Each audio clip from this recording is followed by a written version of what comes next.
दौसा रत्न इस भव्य कार्यक्रम में मैं आप सबका अपनी ओर से और फर्स्ट इंडिया न्यूज़ चैनल परिवार की ओर से बहुत बहुत स्वागत करता हूं, अभिनंदन करता हूं। आज ये कार्यक्रम एक अनूठा कार्यक्रम है और मुझे यहाँ मंच पे जो विभूतियाँ विराजमान हैं उनको देख के लग रहा है कि दौसा के रत्न तो अभी हम बाद में बुलाएंगे, लेकिन दौसा के रत्नों की प्रथम पंक्ति तो आज हमारे साथ पहले से ही स्टेज पे विराजमान है। सभी लोग अपने अपने क्षेत्र में अपने अपने काम में माहिर हैं और पूरी तरह से जिसको कहते हैं डेडिकेशन के साथ, मेहनत के साथ, ज़मीन के जुड़ाव के साथ निरंतर लगे हुए हैं। हमारे बीच इस कार्यक्रम के मुख्य अतिथि आदरणीय डॉक्टर किरोड़ी लाल जी मौजूद हैं। मैं आपका भी विशेष रूप से स्वागत करता हूं, अभिनंदन करता हूं। आपको कोई परिचय की ज़रूरत नहीं है, आप खुद एक संस्था हैं, व्यक्ति नहीं है बल्कि एक इंस्टीट्यूशन है। अभी मैं कल ही देख रहा था कि आप अलवर के रामगढ़ में जब सेवा शिविर में गए तो डॉक्टर होने के नाते वहाँ सेवा शिविर में आम आदमियों की डॉक्टरी जांच कर रहे थे, वहाँ पेशेंट्स देख रहे थे। वहाँ सशक्त नारी, सशक्त समाज या सशक्त भारत, उसके तहत महिलाओं को उनके स्वास्थ्य के लिए टिप्स दे रहे थे। तो अपने डॉक्टर का रोल भी पूरा निभा रहे हैं, अपना जनप्रतिनिधि का रोल भी पूरा निभा रहे हैं। और आपको आप सब लोग प्यार से बाबा कहते हैं, तो बाबा का मतलब ये है कि सब समस्याओं का समाधान बाबा के पास है। और इस उम्र में, हालांकि उम्र तो आप पे लागू ही नहीं है, लेकिन फिर भी कहने के लिए इस उम्र में भी सबसे ज़्यादा यूथ की फैन फॉलोइंग आपकी है पूरे प्रदेश में, मुझे ऐसा लगता है। और आपकी एक आवाज़ पे हजारों लाखों यूथ पूर्वी राजस्थान से कहीं भी इकट्ठा हो सकते हैं एक आवाज़ पे। जब मैं ये कहता हूँ तो मुझे ये भी लगता है कि शायद आपका खुफिया तंत्र भी अपना है, जिसको CID कहते हैं आप लोग आम भाषा में।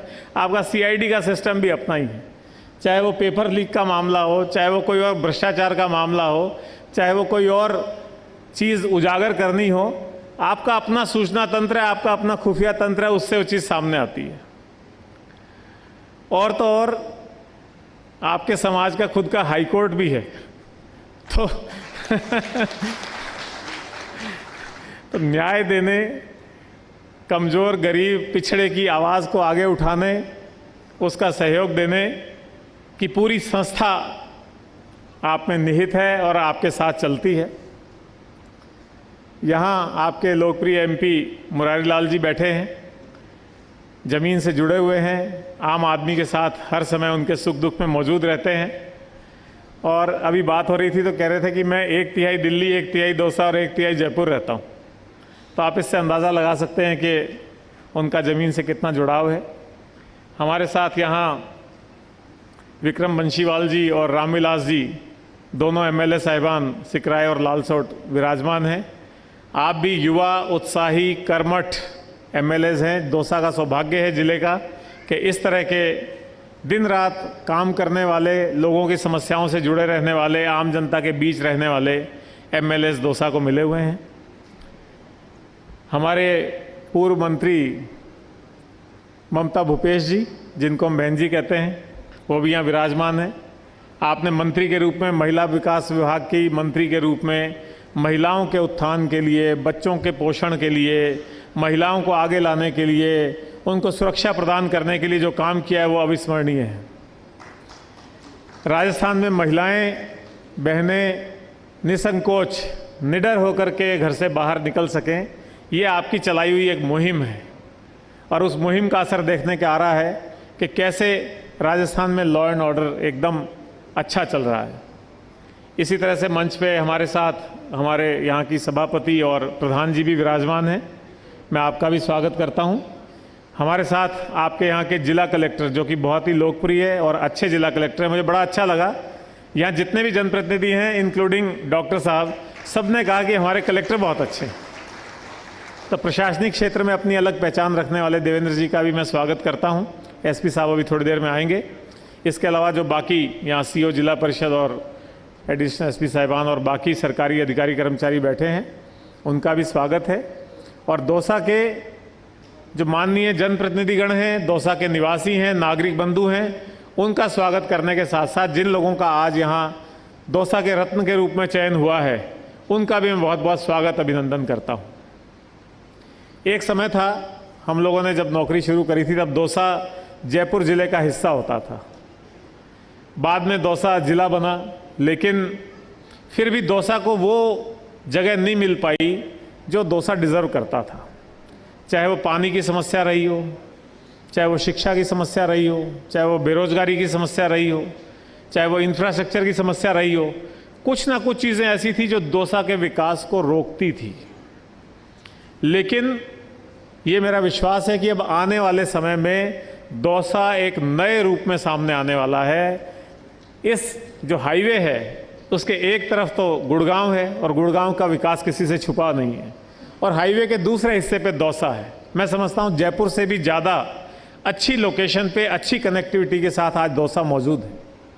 और अभी कलेक्टर साहब से बात हो रही थी, जो दौसा बांदीकुई इंडस्ट्रियल और लॉजिस्टिक हब की बात है, उसके लिए ज़मीन में शुरू में कुछ कठिनाई आ रही थी, लेकिन 1000 हेक्टेयर ज़मीन आप लोग रीको को उपलब्ध करा रहे हैं। तो आने वाले समय में आप सोच सकते हैं यहाँ किस तरह का इंडस्ट्रियल विकास होगा, किस तरह का रोज़गार यहाँ लोगों को उपलब्ध हो जाएगा, किस तरह का व्यापार होगा और कितना यहाँ की अर्थव्यवस्था में सुधार आने वाला है।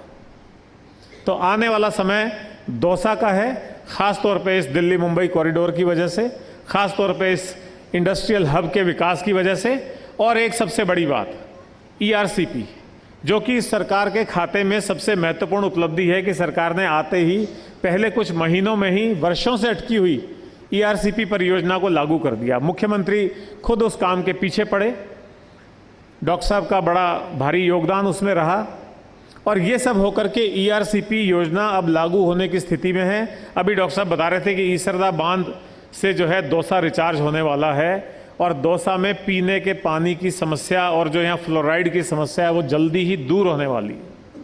तो जैसे ही ये पानी की समस्या दूर होगी, यहाँ पर विकास के नए आयाम आने वाले हैं। चाहे वो हाउसिंग हो, बड़ी बड़ी कॉलोनीज, बड़े बड़े बिल्डर्स, बड़ी बड़ी जो गुड़गांव में जिस तरह का विकास है वो यहाँ आने वाला है। तरह तरह की इंडस्ट्रीज़ यहाँ आएंगी, फूड प्रोसेसिंग इंडस्ट्रीज़ यहाँ आएंगी, कम पोल्यूशन वाली इंडस्ट्रीज़ यहाँ आएंगी, उनमें रोज़गार बढ़ने वाला है, स्किल डेवलपमेंट होने वाला है। और जैसे ही ये पीने के पानी की समस्या दूर होगी, बड़ी बड़ी यूनिवर्सिटीज़, बड़े बड़े कॉलेजेस, ख़ास तौर पे जो प्रोफेशनल कॉलेजेस हैं, जैसे मणिपाल है, VGU है, इस तरह की बड़ी बड़ी यूनिवर्सिटियाँ यहाँ पे आने वाली हैं, और उनके बच्चे यहाँ पढ़ेंगे, क्योंकि उनको चाहिए होती है अच्छी कनेक्टिविटी, अच्छा वातावरण। और यहाँ से केवल 2.5 घंटे की दूरी पे आपको दिल्ली एयरपोर्ट मिल जाता है, और वहाँ से आप पूरे देश से, विदेश से, सब जगह से जुड़ जाते हैं। तो दौसा का आने वाला समय बहुत बेहतरीन है, और दौसा का भविष्य सुरक्षित हाथों में है। यहाँ के जनप्रतिनिधिगण, चाहे वो डॉक्टर साहब हैं, चाहे वो मुरारी लाल जी हैं, चाहे ममता भूपेश जी हैं, प्रसादी लाल जी अभी आए नहीं, और हमारे जुझारू MLA साहिबान हैं। तो आने वाले समय का दौसा इस तरह का होगा। आज का जो कार्यक्रम रखा गया है, ये कार्यक्रम रखा गया है जो दौसा के ऐसे लोग हैं जिन्होंने स्वार्थ से आगे परमार्थ को रखा, अपने से पहले समाज की सोची, और इतनी मेहनत करी कि समाज में कुछ बदलाव आए, पिछड़े लोगों के जीवन में कुछ बदलाव आए, और उसके लिए उन्होंने दिन रात अपने आप को खपाया। तो उन लोगों को हमने चिन्हित किया है। आज का ये कार्यक्रम कोई अंतिम कार्यक्रम नहीं है। आज जिन लोगों को चिन्हित किया, उसके बाद भी हो सकता है कुछ लोग और ऐसे रह गए हों जो डिज़र्व करते हैं, जो इसके लिए पात्र हैं। लेकिन ये कार्यक्रम आगे भी चलता रहेगा, अगले वर्ष भी फिर होगा, तो आने वाले समय में भी इन लोगों को मौका मिलेगा। इसके पीछे सोच ये है कि ना तो केवल इन लोगों के काम को रिकग्निशन मिले, उसको लोग पहचाने, जाने, इनका मोटिवेशन हो, बल्कि इसी फील्ड में काम करने वाले प्रदेश के और दूसरे लोग भी इसको देख करके प्रेरित हों, उनका भी मन हो कि हम इस क्षेत्र में और अच्छे से अच्छा काम करें। अब बात फर्स्ट इंडिया न्यूज़ चैनल की, तो आप सब इस न्यूज़ चैनल को बहुत प्यार देते हैं और आप जानते हैं कि सबसे तेज़, सबसे पहले, सबसे प्रामाणिक खबर फर्स्ट इंडिया पे है। अभी हम पिछले एक कार्यक्रम में गए थे, ये हमने हर ज़िले में इस तरह का एक कार्यक्रम करने का मानस बनाया और वहाँ के जो अच्छा काम करने वाली विभूतियाँ, उनके सम्मान का एक प्रयास किया है। तो पिछले कार्यक्रम में कह रहे थे कि अगर कोई खबर फर्स्ट इंडिया पे चली है तब तो सही है, खबर है, अगर फर्स्ट इंडिया पे नहीं चली है तो फिर वो अफवाह है। ये राज्य सरकार के एक मंत्री जी ने पिछले कार्यक्रम में कहा। तो हमारा ये निरंतर प्रयास रहता है कि हम आपकी अपेक्षाओं पे खरा उतरें। खबर, जैसा श्वेता ने कहा, भले ही उसको पहुंचने में आप तक कुछ समय लगे लेकिन वो प्रामाणिक हो, जनता के भरोसे पे हम कायम रखना चाहते हैं। इसी तरह से एक बात और मैं बता करके अपनी बात समाप्त करूंगा कि फर्स्ट इंडिया समूह जो है उसमें अभी तक आप जानते थे कि एक न्यूज़ चैनल है। फर्स्ट इंडिया समूह में एक अंग्रेजी का अखबार भी है, फर्स्ट इंडिया। उसको अगर आप उसकी ई कॉपी देखना चाहेंगे तो आप गूगल पे डालेंगे तो आपको वो उपलब्ध हो जाएगी।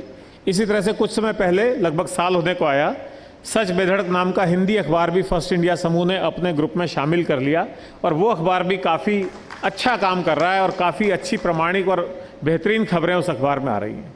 इसी तरह से आप सबकी जो मनोरंजन की आवश्यकताएं हैं न्यूज़ के अलावा, चाहे वो म्यूज़िक है, मूवीज़ हैं, कॉमेडी है, आर्ट एंड कल्चर है, फैशन शोज़ हैं, उन सब के लिए हमने एक फर्स्ट इंडिया प्लस नाम से OTT प्लेटफॉर्म भी लॉन्च किया। उसको करीब 1.5 साल हो गया।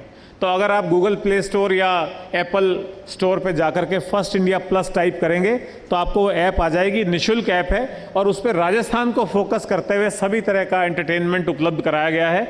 उसी ऐप के माध्यम से आप live first India news channel भी देख सकते हैं, सारी तरह का एंटरटेनमेंट भी देख सकते हैं। तो मैं उम्मीद करता हूँ कि आज जो यहाँ दौसा के रत्न आए हैं वो आज के कार्यक्रम से प्रेरित होकर के, सम्मानित होकर के अपने काम को और नई गति देंगे, नई दिशा देंगे और उनको देख करके और लोग भी प्रभावित होंगे और इस काम में आगे बढ़ेंगे। आज माननीय डॉक्टर साहब हमारे बीच हैं, मुरारी लाल जी हमारे साथ हैं, सारे जनप्रतिनिधिगण मंच पे हमारे साथ हैं, सामने विराजमान हैं। मैं आपका भी एक बार शुक्रिया अदा करना चाहता हूं कि आपने इतने व्यस्त कार्यक्रम में हमारे लिए समय निकाला और इस कार्यक्रम में आए। बहुत बहुत शुक्रिया, धन्यवाद। बहुत शुक्रिया पवन सर। और बिल्कुल ठीक कहा आपने कि ये कोई आखिरी कार्यक्रम नहीं है और ये तो मैं शुरुआत, और हम तो चाहते हैं कि इतनी लंबी लिस्ट हो अवॉर्डीज की ताकि हम डॉक्टर साहब से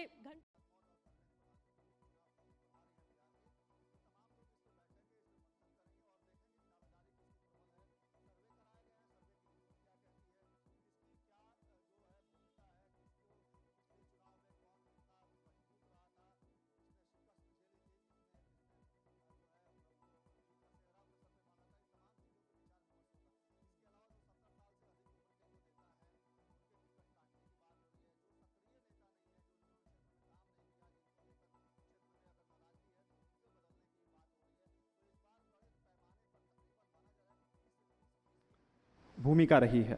इसके लिए मैं जिले के पूरे मीडिया समुदाय को और विशेषकर आपके चैनल फर्स्ट इंडिया को धन्यवाद देना चाहूँगा, जो सरकार की योजनाओं के प्रति आमजन को जागरूक करने, उनके लाभ लेने के लिए प्रेरित करने तथा साथ ही लोगों की समस्याओं को प्रमुखता से उजागर करने के लिए अहम भूमिका निभाते रही हैं। इसके लिए चैनल हेड श्री पवन अरोड़ा साहब और दौसा में चैनल प्रतिनिधि श्री लक्ष्मीकांत जी एवं उनकी टीम को बहुत बहुत बधाई। मैं इस भव्य कार्यक्रम में हमारे जिले की विकास यात्रा और जन कल्याणकारी प्रयासों के संबंध में आप सबको अवगत कराना चाहूँगा। दौसा जिले की जनता को पेयजल से लाभान्वित करने के लिए ईसरदा दौसा पेयजल परियोजना का कार्य चल रहा है। ईसरदा बांध का कार्य लगभग पूर्ण होकर उसका परीक्षण किया जा चुका है। इस परियोजना में समस्त दौसा जिले के गांव एवं कस्बों को पीने के पानी मुहैया कराया जाएगा। परियोजना के 7 पैकेज हैं और हाल ही में गत 4 अगस्त को माननीय मुख्यमंत्री महोदय ने डूंगरपुर में करीब 350 करोड़ से ईसरदा दौसा पेयजल परियोजना का 3य पैकेज और कल माननीय प्रधानमंत्री द्वारा 351 करोड़ से ईसरदा दौसा पेयजल 3B का शिलान्यास किया है। हमारे प्रयास हैं कि इस दिसंबर तक हम ईसरदा का पानी दौसा शहर तक पहुंचा पाएंगे। राइजिंग राजस्थान के माध्यम से जिले में औद्योगिक विकास के लिए एक अनुकूल माहौल बना है। गत 2 दिसंबर को राइजिंग दौसा इन्वेस्टर मीट का आयोजन किया गया था, जिसमें दौसा जिले में अब तक 48,000 करोड़ से अधिक के 107 MOU पर काम प्रारंभ हो चुका है। इसमें से 5,000 करोड़ रुपए से अधिक के 60 MOU पूर्ण भी हो चुके हैं। साथ ही इसके अलावा 167 करोड़ के 23 MOU के कार्य प्रारंभ होने की स्थिति में है। शेष MOU की भी प्रभावी मॉनिटरिंग प्रशासन द्वारा की जा रही है। दौसा एवं बांदीकुई को मिलाकर नगर विकास न्यास का गठन किया गया है और जैसा कि इससे पूर्व में अवगत करवाया गया कि इससे एक बहुत ही बड़ा इंडस्ट्रियल हब दौसा बांदीकुई के अंदर हम लाने में सफल रहेंगे। इससे साथ ही क्षेत्र का योजनाबद्ध विकास भी और प्रगति से होगा। वर्तमान में जैसा कि विदित है कि 17 सितंबर से ग्रामीण एवं शहरी सेवा शिविर प्रारंभ हैं। मैं आज इस चैनल के माध्यम से भी समस्त दौसा के नागरिकों से आग्रह करना चाहूँगा कि वे अधिक से अधिक इन शिविरों में पधार करके जो सेवाएं राज्य सरकार द्वारा दी जा रही है उनका लाभ लें। दौसा में बिजली, सड़क और आधारभूत संरचनाओं पर भी निरंतर कार्य चल रहा है। जिले में 68 करोड़ रुपए खर्च कर जिले के 72 गांवों को सड़कों से जोड़ा गया है और 123 किलोमीटर लंबी मिसिंग लिंक सड़क का निर्माण कराया गया है। बिजली उत्पादन में 8 मेगावाट की वृद्धि हुई है और कुसुम ए के तहत फर्स्ट इंडिया न्यूज की ओर से भव्य पहल दौसा के रत्न 2025 का आयोजन सीधा लिए चलते हैं। ममता भूपेश संबोधित कर रही है, सुनिए। कोई चीज मीडिया में छपी है या टेलीविजन में दिखाई जा रही है तो वो सच होगी, तो मीडिया के साथियों की भी एक महती जिम्मेदारी बनती है कि उन भावनाओं को ठेस ना पहुंचे और मीडिया का जो असली रूप है, सच्चाई दिखाना, कटाक्ष के साथ हर चीज को लेकर आना, वो पूरा काम आप लोग करें। और मैं समझती हूँ फर्स्ट इंडिया की पूरी टीम ये काम पूरा बहुत ही अच्छे तरीके से करती है। जिस तरह से पवन भाई ने कहा कि फर्स्ट इंडिया में कोई चीज़ आ गई तो लोग भरोसे के साथ में देखते हैं। मैं आपको बधाई दूंगी, आपकी पूरी टीम को, और आज याद करना चाहूँगी जगदीश चंद्रा जी को भी, जो अपने आप में एक मीडिया का बहुत बड़ा चेहरा राजस्थान के अंदर बन के निकले थे। और आज मैं समझती हूँ संपूर्ण भारत के अंदर जेसी भाई साहब को सब लोग जानते हैं, उनकी मेहनत और कर्मठता के साथ में तो पूरी टीम और आपने राजस्थान को टेक ओवर कर लिया। एक अच्छे प्रशासक के तौर पे आपने काम किया। मुझे तो याद है जब आपने विधानसभा के सामने MLAs क्वार्टर बनाने का हाउसिंग बोर्ड के माध्यम से करने की कोशिश करी थी, और शायद राजस्थान के अंदर पहला ऐसा प्रोजेक्ट होगा जो बहुत ही कम समय में विधायक क्वार्टर बन के तैयार हुए, वो आपकी कुशल क्षमता के रूप में हुए। आज जयपुर के अंदर कॉन्स्टिट्यूशन क्लब बना हुआ है जो एक अपने आप में दिल्ली की तर्ज पे बहुत ही अच्छी सुविधाओं की एक भवन बना है, वो भी आपके कुशल नेतृत्व से ही बना था। आज चाहे दिल्ली बॉम्बे कॉरिडोर की बात की जाए, चाहे विभिन्न प्रकार के विकास कार्यों की बात की जाए, सरकारें आती हैं और चली जाती हैं, मंत्री बनते हैं, अगली बार दूसरी सरकार आती है तो दूसरे लोग बन जाते हैं, लेकिन उद्देश्य सबका मैं समझती हूँ एक ही होना चाहिए कि जिस स्थान से आप आगे निकल रहे हो, जिस जगह को आप प्रतिनिधित्व करते हो, उसकी पहचान, उसका नाम, उसका जो सोच है वो पूरे उस स्टेट में हो पाए और आपका काम अपने विधानसभा क्षेत्र, अपने लोकसभा क्षेत्र के हिसाब से आगे बढ़ सके। आज कई बार तो मुझे अफसोस भी होता है, हमारी सरकार थी अभी 1.5 साल पहले, 3-3, 4-4 मंत्री यहाँ पे दौसा जिले में घुमा करते थे जनता की सेवा करने के लिए। अब आज बड़ा विचित्र स्थिति है दौसा की। भारतीय जनता पार्टी की सरकार तो है, मैं कटाक्ष नहीं करना चाहूंगी, लेकिन दौसा के साथ जो एक ऐसी भावना रखी गई है कि एक भी मंत्री दौसा को नहीं दिया। मैं तो सोच रही थी मंच पे विराजमान विधायक साहब हैं, किसी न किसी का नंबर तो आएगा और दौसा को भी कोई मंत्री मिलेगा तो हमारा भी नाम मान सम्मान बढ़ेगा। अब ये जो नहीं बन पाए हैं इसकी भरपाई तो फिर किरोड़ी लाल जी को ही करनी पड़ेगी। मैं तो कहूंगी आप पुरोधा नेता हैं, अब दौसा जिले को तो आपकी सरकार ने अलग रख दिया, लेकिन हम तो आप में ही मानते हैं कि आप दौसा से पहले जनप्रतिनिधि भी थे और आपका लगाव भी रहता है।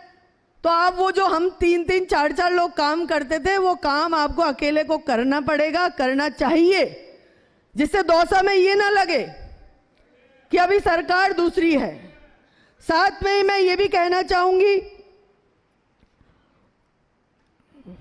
किसी भी जिले की तरक्की अगर होती है तो राजनीतिक रूप से तरक्की होगी तो वो बहुत ही अच्छे रूप से होगी।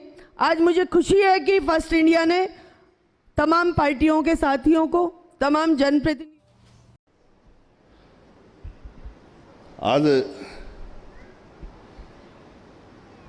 दौसा के रत्न के इस कार्यक्रम में मुख्य अतिथि के रूप में विराजमान राजस्थान सरकार के कैबिनेट मंत्री, हम सबके मार्गदर्शक आदरणीय डॉक्टर किरोड़ीलाल जी, हमारे दौसा के लोकप्रिय सांसद आदरणीय मुरारीलाल जी, इस कार्यक्रम के तहत जो उस राजस्थान में कुछ देख रहे हैं, ऐसे अरोड़ा साहब, सीओ साहब, हमारे विधायक साथी भाई विक्रम जी, पूर्व मंत्री आदरणीय ममता जी भूपेश जी, इस दौसा को, प्रशासन को बहुत अच्छी तरीके से संभाल रहे और एक नई परिपाटी जिन्होंने दौसा में चलाई, पर्ची का सिस्टम हटाया कलेक्टर साहब से मिलने के लिए, ऐसे हमारे दौसा जिले के कलेक्टर देवेंद्र जी, हमारे सीनियर एडिटर जितेंद्र जी, प्रधान जी, चेयरमैन साहब, सभी मेरे सामने विराजमान जनप्रतिनिधिगण, अधिकारीगण और हमारे दौसा से पधारे हुए सभी प्रबुद्धजन। देखिए, ये बात सही है कि फर्स्ट इंडिया के बारे में अभी सब बात कर रहे थे, इस चैनल के बारे में, और ये सही है कि गांव-गांव, डाणी-डाणी की खबर सबसे पहले हमारे सामने पहुंचाते हैं और उस पर विश्वास भी करते हैं। कई दफ़ा हम भी, कई ऐसी खबर आती है और उसका कन्फर्म टेलीफोन में जब वो हेडलाइन डल जाती है फर्स्ट इंडिया की, उसके माध्यम से मान लेते हैं और ये सरकार के सामने आम जन की बात पहुंचाने का काम भी करते हैं। और मैं तो यही कहना चाहूँगा, ये फर्स्ट इंडिया मीडिया सबकी शियार बिगाड़ने और सुधारने का काम भी करते हैं। तो इस अवसर पर समस्त फर्स्ट इंडिया परिवार को बधाई देना चाहता हूं और धन्यवाद भी देना चाहता हूं कि इतने बढ़िया शानदार कार्यक्रम में बुलाया, इस अवसर पर स्वागत भी किया, सत्कार किया और सभी हमारे जनप्रतिनिधिगण बैठे हैं। और जैसे डॉक्टर साहब की बात चल रही थी, ममता जी कह रही थी जिले में मंत्री नहीं है, पर जब अपने जिले में ऐसी शख्सियत बैठी। और चलिए अब आपको तस्वीरें दिखाते हैं। दौसा के रत्न 2025 का आयोजन हो रहा है। फर्स्ट इंडिया न्यूज की एक बार फिर से भव्य पहल, और हमारा प्रधानमंत्री जी भी वहाँ पर आए। मैंने ये आपको जिक्र इसलिए किया है कि आप 8-10 हज़ार का फर्स्ट इंडिया टीवी का एक कोई कार्यक्रम रखो जिसमें गांव के लोग आएं, और गांव के लोग आपकी टीवी को तो देखते ही हैं, लेकिन ये प्रबुद्ध जन बैठे हैं, ये तो कनेक्ट हो गए, लेकिन गांव का व्यक्ति सीधा आपसे संवाद नहीं कर पाता। उस दृष्टि से कोई कार्यक्रम रखोगे तो 10,000 की भीड़, 15,000 की भीड़, जितनी कहोगे मैं आपको दूंगा, ताकि ऐसा लगेगा कि मीडिया जनता के बिल्कुल बीच में जा रहा है और पंचायत कर रहा है, जानकारी दे रहा है। डेमोक्रेसी में मीडिया का महत्वपूर्ण स्थान है, लेकिन मीडिया के कारण अब भ्रम भी बढ़ने लगा है। अब हम कोई कार्यक्रम करते हैं तो कहते हैं मीडिया को मैनेज करो। अभी बीमारी 15-20 साल से आई है, मीडिया को मैनेज करो। भाई मैनेज कैसे होता है मीडिया? श्वेता जी, मैं तो जानता नहीं मीडिया कैसे मैनेज होता है। तो ये जो नई बीमारी आई है वो मीडिया का माहौल बिगाड़ रही। मैं तो को कई बार कई खरी खोटी कहता हूं, मीडिया को, नेताओं को भी ये अपने दिमाग से निकालना पड़ेगा कि मैं मीडिया मैनेज कर लूंगा। और मेरा बेड़ा पार कर लूंगा ना। मीडिया जनता के हिसाब से और काम करने वाले के हिसाब से चलता है। बहुत कम 10-15% फेवर करता है, वरना मीडिया निर्भीक, निष्पक्ष और जनता तक आवाज पहुंचाने वाला सबसे बड़ा माध्यम है, सबसे बड़ा माध्यम है। अब उसका उदाहरण मैं बताऊं। मैं गया, मेरे को पता लगा कि खाद नकली है, तो मैं चला गया अजमेर किशनगढ़। अचानक मैंने नहीं बताया मीडिया को, और मैंने पूरा ढूंढ ढांड के सारी जांच करके निकाल लिया कि वास्तव में खाद नकली है। और जब हमने मीडिया को सूचना दी तो मीडिया में नेशनल मीडिया तक पहुंच गया, फर्स्ट इंडिया तो पहुंचा ही था। और मैं मीडिया के रोल को आपके बीच में जिक्र कर रहा हूं कि उन्होंने नकली खाद को पूरे देश में इस प्रमुखता से उठाया, इस प्रमुखता से उठाया कि माननीय प्रधानमंत्री जी के कार्यालय और केंद्रीय कृषि मंत्री जी ने यह तय किया है कि नकली खाद, नकली बीज किसानों को नहीं मिले। इसके लिए हम दिल्ली में सख्त कानून लाने वाले हैं। अब मैं तो मेरे को पता कैसे लगा, मैं गया सवाई माधोपुर में, तो वहां के किसानों ने कहा साहब ये डीएपी पड़ा है 3 दिन से, ये तो पिघल ही नहीं रहा। तो मैंने कहा ऐसा भी डीएपी होता है? मंत्री बना था जब ही की बात है, तो आपको पता है 10-12 महीने तक तो मैंने काम ही नहीं किया। अब लोग कहते थे रूस गए, मैं रूसा नहीं था। अब ये ममता पूछ रही थी साहब आप थक गए, पतले हो गए, क्या चक्कर है? मैंने की पर्ची नहीं निकली मेरी, ये चक्कर है और क्या है। तो खुश हो गई। ये सच्चाई है। मैंने अंतर मन से, क्योंकि प्रधानमंत्री जी का जब प्रोग्राम आया तो मैंने सुझाव दिया था कि सभा नहीं, प्रधानमंत्री जी रोड शो करके अगर शहर के घर घर में जाएंगे वोट मांगने तो हमारा माहौल बदलेगा और हम सीट जीतेंगे। पहली बार ऐसा हुआ है। दौसा के लोगों ने पता नहीं क्या किया, एक ऐसे आदमी को जिता दिया जो कभी हाथी पर सवार था। और कोई बात नहीं, मेरे को दुख नहीं है। ये रिश्ते में मेरा मामा लगता है, हम आपस में करते रहते हैं। मैंने वहां तय किया था, घोषणा की थी, आपने अखबारों में पढ़ा होगा, सवाई माधोपुर, दौसा, करौली विशेषकर अगर ये सीट लोकसभा में हार गए तो मैं मंत्री पद से इस्तीफा दे दूंगा। मैंने दे दिया नैतिकता के नाते, क्योंकि मैं तो सीट नहीं जिता सका। जहां 24 घंटे घूमता हूं, जनता की सेवा करता हूं, कहीं कोई कैसी भी घटना हो जाए उसमें जाके आपके बीच में हाजिरी देता हूं। और ये विशेषकर ये ST SC के लोग हैं ना, ये बह गए। इन्होंने क्या शोर किया पूरे देश में, मोदी अब की बार आ गया तो रिजर्वेशन खत्म कर देगा। तो अच्छे से अच्छे मैंने 500-600 लोग मीण हाईकोर्ट में भी इकट्ठे किए। आगे गांव में मैं गया, बात ही मत करे भैया आप कहते हो। मैंने क्यों, क्या चक्कर है? मोदी को हराएंगे। मैं क्यों? रिजर्वेशन खत्म करेगा तू रहने दे। अरे मैंने कि मेरी गारंटी है कि तेरी कोई गारंटी नहीं है, तेरे कोई क्या बना दिया, रहने दे। खूब समझाए लेकिन नहीं माने। एक ऐसा नैरेटिव देश में खड़ा किया। अब ये कह रहे हैं वोट चोरी, वोट चोरी। अरे भाई तुम दौसा के लोगों बताओ, जब चुनाव लड़े थे अपन, तो मुरारीलाल जी ने कहाँ वोट चोरी कराई पता है ना? पायलट साहब लड़े थे जब, प्रसादी जी ने कहाँ कराई, ममता ने कहाँ कराई, जहां जहां इनके वो थे ना वह सब। तो वोट चोरी तो इनके उसमें हुआ कार्यकाल में। लेकिन सुनो, अपन भी पीछे नहीं थे। पवन जी मतलब मैं पीछे नहीं, मैं तो पीछे ही रहता हूं। ये देश के इतिहास में शायद पहली घटना हो, पायलट साहब से चुनाव लड़े ना, पोलिंग कैप्चर हो गया, रीपोलिंग, पूरी फोर्स आ गई, कई IG DIG SP साहब बैठे कि आगे का मंच पर, बहुत आ गए।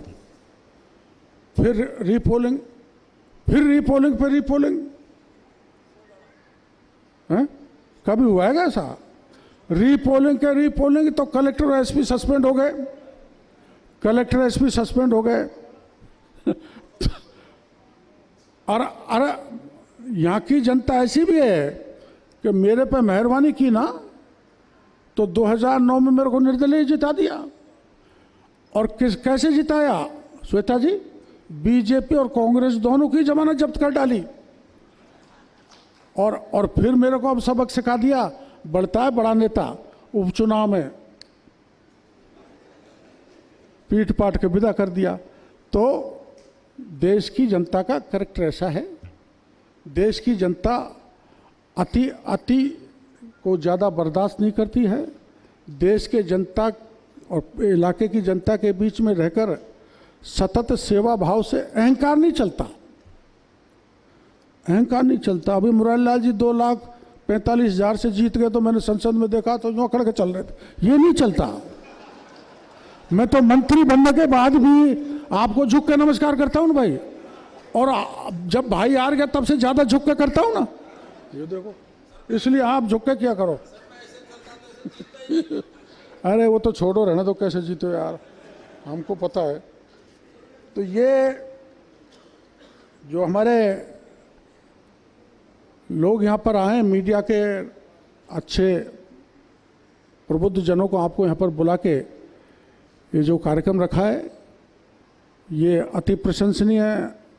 लक्ष्मीकांत जी की पहल पर हमारे वो पटेल जी भी करते हैं, जी न्यूज़ का भी कार्यक्रम होता है, अच्छा होता है। जी न्यूज़ वाले भी यहाँ पर कार्यक्रम करते रहते हैं। हमारे यहाँ पत्रकारों की टीम टोली भी अच्छी है। लेकिन मैं दो चीज़ों से डरता हूँ, पत्रकार और पुलिस। पत्रकार कहाँ उलझा दे और पुलिस कहाँ उलझा दे कोई पता नहीं। और पत्रकार की दोस्ती काम आती है, मेरे को तो पुलिस की भी आती है, लेकिन लोग कहते हैं कि भाई सावधान रहा करो। क्यों सावधान रहा करो? कि अपने देश में कानून का राज है, कानून की राज की पालना अपन को करनी चाहिए। कानून, संविधान सर्वोपरि है। अगर कानून को तोड़ेंगे तो समाज का ताना बाना टूटेगा। कानून की व्यवस्था को बिगाड़ेंगे तो लोग असहज होंगे, अशांति होगी। और कोई चीज अगर समझ में नहीं आ रही है तो प्रशासन के साथ बैठकर समझने की आवश्यकता है। अभी आपने लेह लद्दाख में देखा, कोई ज्यादा बड़ा मामला नहीं था, लेकिन एक व्यक्ति ने पूरे इलाके का माहौल बिगाड़ दिया। और नेपाल में देखा, कुछ छोटे मोटे संगठनों ने ही पूरे प्रदेश को अस्थिर कर दिया। तो अस्थिर करने वाली ताकत, समाज में विषमता फैलाने वाले लोग और देश को विभाजनकारी मानसिकता के लोगों से अगर कोई बचा सकता है तो पहला पत्रकार मीडिया और दूसरा पुलिस। इसलिए पत्रकार का महत्व और पुलिस का महत्व हमारे सामाजिक जीवन में बहुत ज़्यादा है। मैं इस मौके पर पत्रकार भाइयों से अपील करूंगा कि आपको सजग रहना है, चौकन्ना रहना है, लेकिन मैं कहते नहीं चूकता कि ब्लैकमेलिंग के नाम पर काम नहीं होना चाहिए। हमारे ऐसे बहुत से अधिकारी हैं जो अच्छा काम करते हैं, बहुत से नेता हैं जो ठीक काम करते हैं। उनकी नुक्ताचीनी करने के लिए कुछ न कुछ कमी ढूंढकर उसको एक्सपोज करते हैं, तो वो आप पत्रकारिता के प्रति एक अच्छा मैसेज नहीं है। किसी को सबक सिखाने के लिए कि इसको तो सबक सिखाना ही है, कई बार मीडिया के कुछ भाई उसके पीछे पड़ जाते हैं। इस मानसिकता को मैं आपके लिए उपदेश देने वाला कोई नहीं होता, लेकिन मैं जो फील्ड में अनुभव कर रहा हूं मैं वो आपको बता रहा हूं। इसलिए दुर्भावना से ग्रसित होकर कोई खबर नहीं लगे। हमारे यहाँ पिछले राज्य में जब मुरारी लाल जी ये थे, ममता जी, तब मुसलमानों के मोहल्ले में एक झंडा लगा हुआ था, वो लग रहा था तिरंगा सा और उल्टा लटका हुआ था, पता नहीं कैसे लटक गया, पता ध्यान है ना आपको। तो एक चैनल ने चला दिया कि तिरंगा झंडे का अपमान मुस्लिम मोहल्ले में। पुलिस ने जांच की तो ऐसा कुछ था ही नहीं, ना तो तिरंगा था ना उल्टा था, कोई वैसा ही रूटीन का 3 रंग का झंडा था। तो ऐसे कृत्य से प्रेस वालों को बचना चाहिए जो हमारे समाज में अशांति फैलाए, विषमता फैलाए, समरसता को खत्म करे। प्रयास ये करना चाहिए, कोई भ्रष्टाचारी है, कोई निकम्मा है, कोई निठल्ला है, कोई आपका काम नहीं करना चाहता, तो उसका क्रिटिसिज्म, वो भी मर्यादा में क्रिटिसिज्म होना चाहिए, अमर्यादित क्रिटिसिज्म नहीं होना चाहिए। आजकल सोशल मीडिया में गाली देते हैं, मैं तो देखता ही नहीं सोशल मीडिया पे, भद्दी गालियां देते हैं, भद्दी गाली दे दे के समाज का माहौल बिगाड़ते हैं, भाईचारा को खत्म करते हैं। अब पुलिस से इनका कहाँ तक इलाज करे।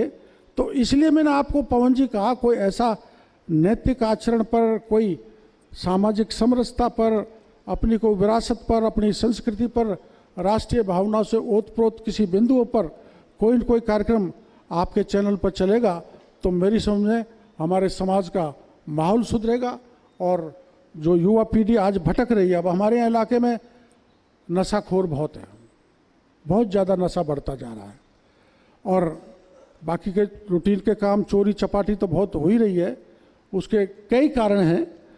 वो तो हमारे जब खेती में आमूल चूल परिवर्तन आएगा, जब गांव का व्यक्ति जो शहरों की तरफ बिना बात भाग रहा है वो गांव में रहेगा, रोजगार देने की आवश्यकता है, वो सरकारों का काम है, और सरकार ऐसी योजना बनाएगी ताकि ज़्यादा से ज़्यादा, अब हमारे 91,000, कल ही 15,000 लोगों को नौकरी प्रधानमंत्री जी के हाथ से राजस्थान की सरकार ने दी है। मैं फर्स्ट इंडिया टीवी चैनल को कहना चाहता हूँ, हमारी सरकार आपके साथ और आपके जरिए दुनिया के साथ, हमारे इलाके की जनता के साथ, राजस्थान के साथ कंधे से कंधा मिला के खड़ी है, और हम जनता की सेवा कर रहे हैं, मजबूती से करेंगे। आपका साथ चाहिए फर्स्ट इंडिया का। फर्स्ट इंडिया, हमारे प्रधानमंत्री कहते हैं इंडिया फर्स्ट, नेशन फर्स्ट, हमारे लिए देश प्रथम है। उस देश प्रथम की दृष्टि से मैं फर्स्ट इंडिया को कहना चाहता हूं कि आपको शुभकामनाएं, आप आगे बढ़े, प्रथम हो, लेकिन हमको, हमारी जनता को आपके चैनल में ऐसी चीज परोसी जाए जिससे जनता का संस्कार सुधरे, नेगेटिविटी खत्म हो, पॉजिटिविटी आए, और हम मिलजुल के हमारे राजस्थान को मजबूत कर सकें। इन्हीं शब्दों के साथ पूरे भाइयों का बहुत बहुत आभार प्रदर्शन करना चाहता हूं, धन्यवाद देना चाहता हूं। नमस्कार।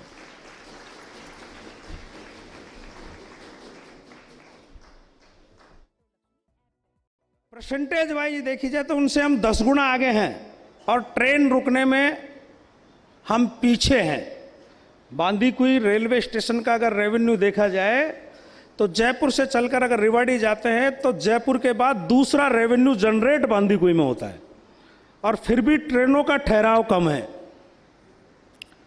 बांदीकुई में वर्ल्ड हेरिटेज की एक आबानेरी बावड़ी है जो देश के रेवेन्यू वर्ल्ड हेरिटेज में 6ठे नंबर से 4थे नंबर पर आ गई, लेकिन आप उसके बारे में भी ऐसा कुछ पहुंचाएं हमारी बात को कि बांदीकुई का आबानेरी जो विकास के लिए पिछड़ा हुआ है वो और आगे बढ़े। डॉक्टर साहब कह रहे थे अभी कि भाई पुलिस और पत्रकार, इनसे डर के रहना चाहिए। डॉक्टर साहब, मेरा निवेदन है कि एक चीज और जोड़ ली जाए, इसमें पत्नी को भी अगर जोड़ लिया जाए तो और भी बढ़िया रहेगा, क्योंकि अगर ये तीनों ही खिलाफ हो गए, पत्नी भी कमजोर नहीं है पुलिस और पत्रकार से, इनसे तो कभी कभी पाला पड़ता है, उससे डेली पाला पड़ता है। और अगर वो सोच ले कि मुझे मेरे पति के लिए अच्छा करना है, जिसका जीता जागता उदाहरण मेरी धर्मपत्नी है। मुझे पुरवाई ताकतों ने, जैसे कहते ना कि ऊपरली हवा चल गई बादलों को ले गई, तो पुरवाई हवाओं ने मुझे पिछला चुनाव हरवाया, अपनों नहीं। जब मेरी धर्मपत्नी ने यह तय कर लिया था कि भाई मेरे पति तो चुनाव जीतेंगे ही, लेकिन जब चुनाव के परिणाम आए बहुत कम मार्जिन से हम चुनाव हार गए।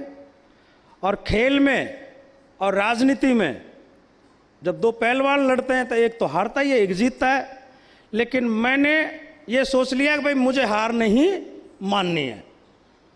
तो मेरी जो रिजल्ट आया उसके दूसरे दिन के बाद मेरी धर्मपत्नी आज भी 4 घंटे भगवान के लिए देती है।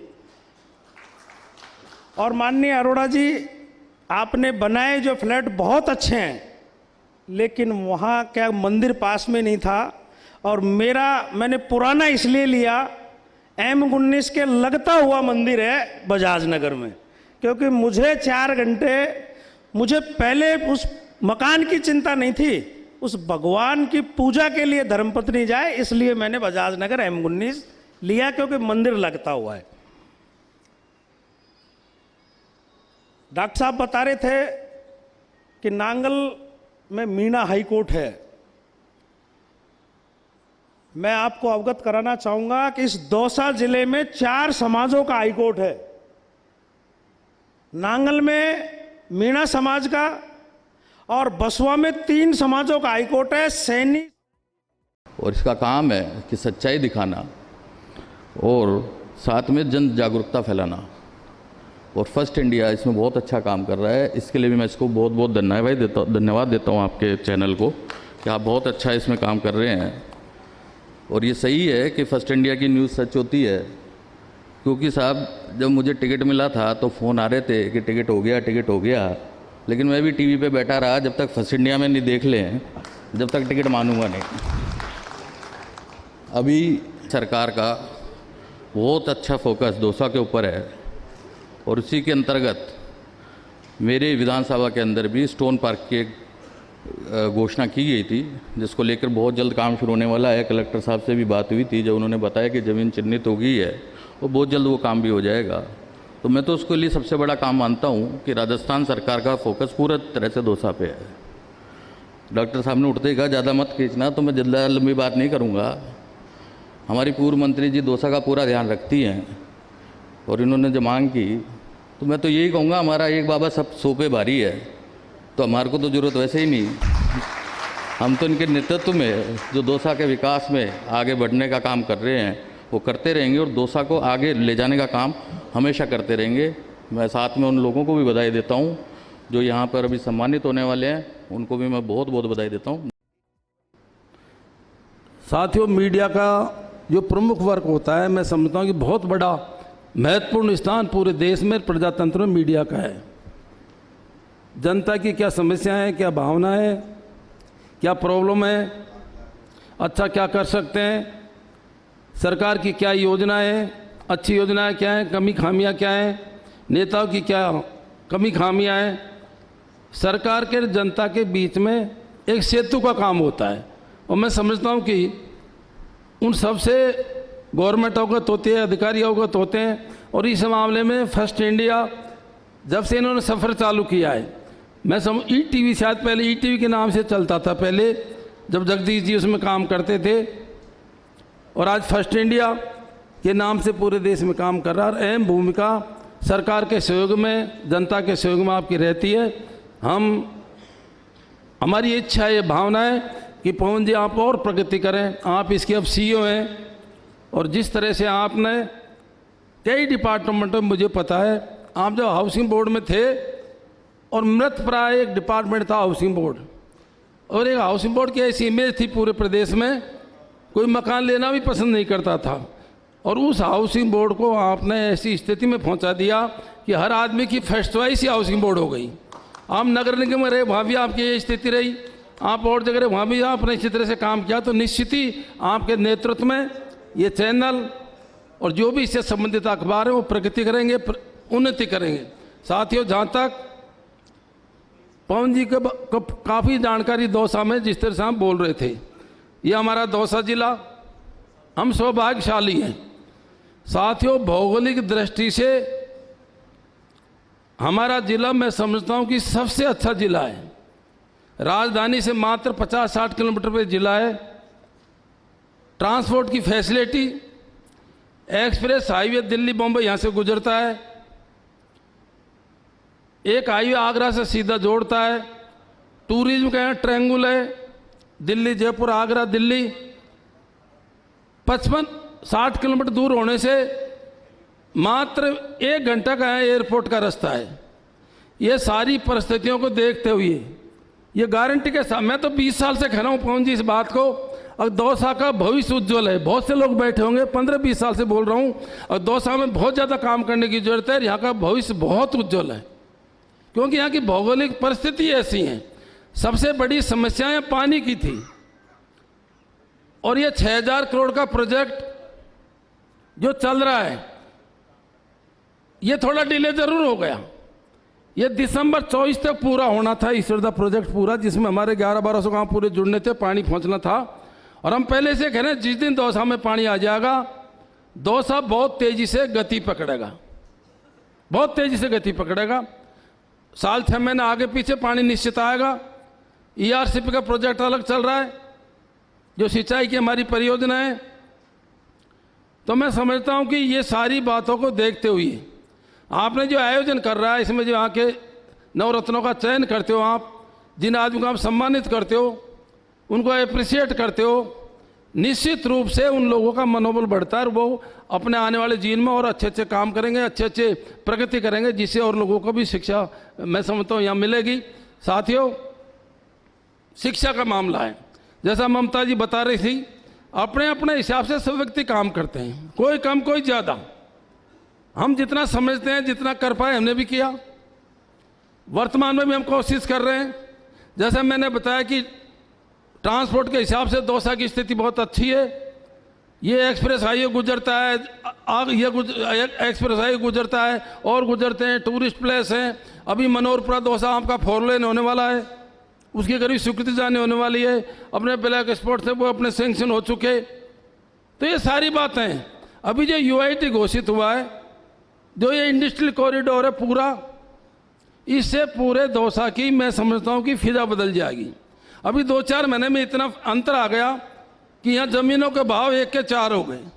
उसका कारण यही है कि जिस व्यक्ति को समझ में बैठ रहा है, जिस बिजनेसमैन को, इंडस्ट्रियलिस्ट को, अब भाई दिल्ली 2.5-3 घंटे का, जयपुर 1 घंटे का, यहाँ का एयरपोर्ट का रास्ता 1 घंटे का, सारी परिस्थिति ऐसी हैं जो ऑटोमेटिक दौसा को विकास की गति पकड़ाएंगे। मेरा तो आप सबके माध्यम से पवन जी आपसे यही निवेदन है कि हमारे इस दौसा की भौगोलिक स्थिति को, हमारे दौसा की जो परिस्थितियाँ हैं, उनको आप ज़्यादा से ज़्यादा आपके चैनलों के माध्यम से, आपके मीडिया के माध्यम से ज़्यादा एक्सपोज करें, ताकि बड़े बड़े इंडस्ट्रियलिस्ट, बड़े बड़े लोग यहाँ ज़्यादा से ज़्यादा आएँ। क्योंकि लोगों को पता लगेगा, दिल्ली में हवाई अड्डे पर पहुँचने में 2-2.5 घंटे लग जाते हैं, यहाँ हमको मात्र 50 मिनट लगते हैं। दिल्ली में इधर से इधर क्रॉस करने में 3-3 घंटे लग जाते हैं, यहाँ दिल्ली पहुँचने में मात्र 3 घंटे लगते हैं। जयपुर को क्रॉस करने में आपने देखा होगा 1.5-2 घंटे लग जाते हैं। यहाँ से जयपुर पहुँचने में कितना टाइम लगता है? पानी आ ही रहा है, पानी का जो ERCP का प्रोजेक्ट है, हमें पूरी उम्मीद है, डॉक्टर साहब की पहले भी डिमांड थी, इसको और गति पकड़ाएंगे। और शायद मैं समझता हूँ कि इसको जल्दी आएगा तो और हमारा जिला विकास की गति पकड़ेगा। घुमंतु परिवारों के शिक्षा व स्वास्थ्य के लिए सेवानिवृत्ति के बाद इन्होंने बेहद अहम कार्य किया है।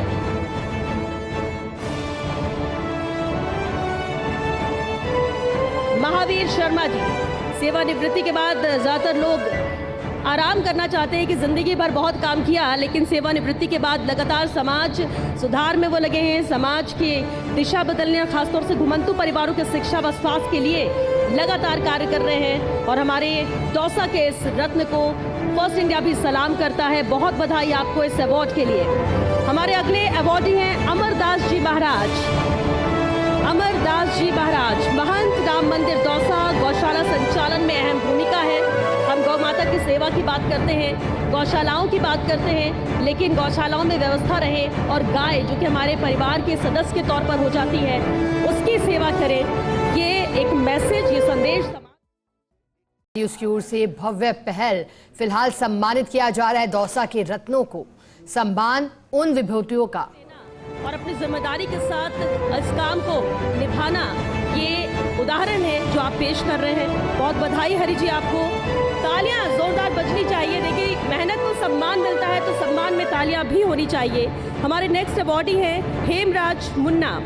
सफाई कार्य में अपनी नियमित ड्यूटी व सौंपे हुए टास्क को पूरा करने में अहम भूमिका निभाते हैं। लगातार पूरा जीवन इसमें दे दिया अपना और लगातार पूरे जोश के साथ अपने काम को, अपनी जिम्मेदारी का निर्वहन कर रहे हैं। बहुत बधाई हेमराज जी आपको भी इस अवार्ड के लिए। हमारे नेक्स्ट अवॉर्डी है doctor CL Meena ji. Doctor CL Meena ji, director Rajasthan group of college. शिक्षा को दौसा में बढ़ावा देने की बात की जा रही थी और राजस्थान ग्रुप ऑफ कॉलेज जिस तरह से लगातार शिक्षा में नए आयाम गढ़ रहा है। बहुत बधाई डॉक्टर CL मीना जी आपको इस अवार्ड के लिए। हमारे नेक्स्ट अवॉर्डी है doctor Umesh Dutt Sharma ji, director Shri Krishna hospital Dausa. Shri Umesh Dutt Sharma ji, director Shri Krishna hospital Dausa. Dausa का जिक्र ही होता है कि देश की राजधानी हो या राजस्थान की राजधानी, दोनों के बीच में कड़ी का काम दौसा ही करता है और ऐसे में हर सुख सुविधा यहाँ पर मिले आमजन को, ये कोशिश यहाँ के जनप्रतिनिधियों की लगातार बनी हुई। बहुत बधाई डॉक्टर उमेश आपको इस अवार्ड के लिए। हमारे नेक्स्ट अवार्ड है शीलू Sharma, ANM CHC Lavan. शीलू Sharma, शीलू Sharma ji, ANM CHC Lavan. संस्थागत प्रसव और रजिस्ट्रेशन में अहम भूमिका शीलू जी की है और इसलिए आज हम उन्हें इस अवार्ड से सम्मानित करते हैं। बहुत बधाई शीलू जी इस अवार्ड के लिए, इस सम्मान के लिए। नेक्स्ट अवार्ड है दशरथ सिंह जी। दशरथ सिंह जी, 462 साइबर सेल वांछित अपराधियों को पकड़वाने में इनकी अहम भूमिका रही है। दशरथ जी, बहुत बधाई आपको इस अवार्ड के लिए, क्योंकि लगातार पुलिस प्रशासन में किस तरह सक्रिय रहता है, ड्यूटी करता है, दिन हो या रात बिना ये देखे और तभी कामयाबी मिलती है। आप भी इसके उदाहरण है। बहुत बधाई आपको दशरथ जी। नेक्स्ट अवार्ड है श्रीमती निशा गुर्जर जी। श्रीमती निशा गुर्जर जी, 699 MOV में रहते हैं, हिस्ट्री शीट खुलवाना, अपराधियों के फिंगरप्रिंट लेने में भूमिका निभाई है, लगातार अपनी ड्यूटी कर रही हैं। बेहद अहम जिम्मेदारी और बेहतर का अब तक का रिकॉर्ड और इसलिए यह सम्मान आपके नाम। बहुत बधाई निशा जी आपको दौसा रत्न के लिए। हमारे नेक्स्ट अवॉर्डी है प्रयास संस्थान। प्रयास संस्थान से भी मैं चाहूंगी प्रतिनिधि मंच पर आए। प्रयास संस्थान निःशुल्क शिक्षा के क्षेत्र में लाइब्रेरी संचालन में अहम योगदान है। शिक्षा सभी को मिलनी चाहिए और कई बार पैसा आड़े हाथ आता है, लेकिन ऐसे में ऐसी संस्थान है जो लगातार बच्चों को शिक्षा मुहैया कराती है निःशुल्क और इस बेहतर और समाज सुधार में काम के लिए, बच्चों का भविष्य संवारने के लिए। बहुत बधाई आपको इस अवार्ड के लिए। हमारे नेक्स्ट अवॉर्डी, हमारे स्पॉन्सर्स जिनके सहयोग से ही हम ये कार्यक्रम को सफल बना पाए। नगर परिषद दौसा, कार्यवाहक सभापति कल्पना जैमन, आयुक्त कमलेश मीना। कार्यवाहक सभापति कल्पना जैमन, आयुक्त कमलेश मीना जी, नगर परिषद दौसा हमारे स्पॉन्सर्स। बहुत बधाई आपको इस अवार्ड के लिए। देखिए, कार्यक्रम में सहभागिता जरूरी है, सहयोग जरूरी है और ऐसे में हमारे स्पॉन्सर्स को भी हम सम्मानित करते हैं जिनके सहयोग की वजह से दौसा में ये कार्यक्रम इतना सफलतापूर्वक संपन्न हुआ। बहुत बधाई आपको इस अवार्ड के लिए। नगर परिषद लालसोट से सभापति पिंकी चतुर्वेदी, आयुक्त नवरत्न शर्मा जी। नगर परिषद लालसोट सभापति पिंकी चतुर्वेदी जी, आयुक्त नवरत्न शर्मा जी, आप भी मंच पर आमंत्रित हैं। मंच पर आएं और इस अवार्ड को ग्रहण करें। नेक्स्ट हमारे अवार्डी स्पॉन्सर्स हैं जिला परिषद दौसा, जिला प्रमुख हीरालाल सैनी जी, मुख्य कार्यकारी अधिकारी नरेंद्र कुमार मीना जी। आप दोनों मंच पर आएं। श्याम यूनिवर्सिटी लालसोट से CEO श्रीमान LP Sharma ji. Shyam university Lalsot CEO श्रीमान LP शर्मा जी।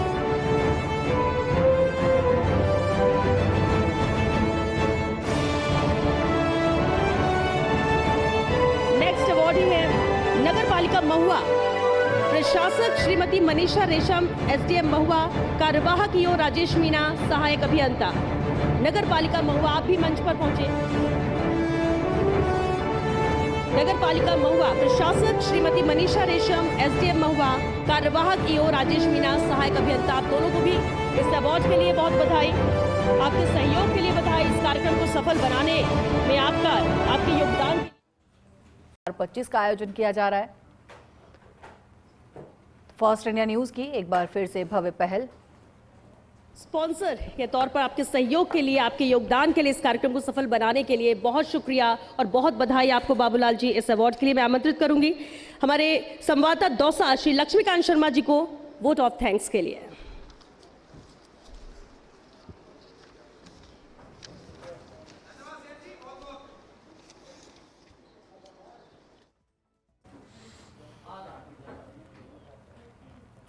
तो फर्स्ट इंडिया न्यूज की शानदार पहल, सम्मान उन विभूतियों का जिन्होंने अपना उत्तरदायित्व समझा, निष्ठा, कर्मशीलता और सकारात्मक सोच के साथ एक नया आयाम रचा।